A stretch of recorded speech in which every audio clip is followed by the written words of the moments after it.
କରୋନାର ଦ୍ୱିତୀୟ ଲହରୀରେ ସରକାରଙ୍କ ବଡ଼ ଘୋଷଣା ମିଳିବ 50 ଲକ୍ଷ ଟଙ୍କାର ଅନୁକମ୍ପା ରାଶି। ହ୍ୟାଲୋ ଫ୍ରେଣ୍ଡସ୍, ନମସ୍କାର। ମୁଁ ତିରୋଧ, ଆପଣ ଦେଖୁଛନ୍ତି ତିରୋଧ ଅଫିସିଆଲ ୟୁଟ୍ୟୁବ୍ ଚ୍ୟାନେଲ। ଚାଲନ୍ତୁ ଜାଣିନେବା। सो फ्रेंड्स, वीडियो स्टार्ट करने पूर्व आपण मानक गोटे छोटिया अनुरोध करी, जदि वीडियोटी भल लगे वीडियो को गोटे लाइक करदे, चैनल टी को सब्सक्राइब करने फिर आगामी वीडियो नोटिफिकेशन आपण पाखक सर्वप्रथम पहुँची पार। सो फ्रेंड्स, चलतु जानिनेबा। कोरोना द्वितीय प्रभाव में कोरोना परिचालना कार्य नियोजित अंगनवाड़ी और सुपरभाइजर मृत्यु घटिले मिल 50 लक्ष टंकार आर्थिक सहायता। मई 24 रु यह स्टार्ट होता और अगस्ट 31 जाए राज्य में डोर टू डोर सर्वे चलो, जो ग्रामांचल में आशा और अंगनवाड़ी कर्मी घरे घरे स्क्रीनिंग करेंगे।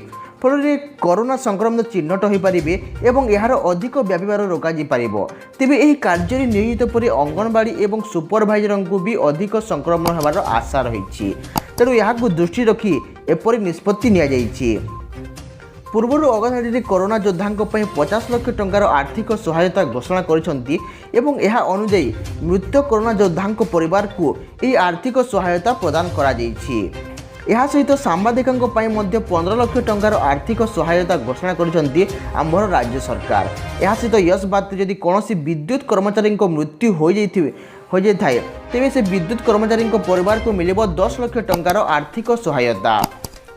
सो फ्रेंड्स, आज ये पुणी देखा अन्य एक नया वीडियो रे।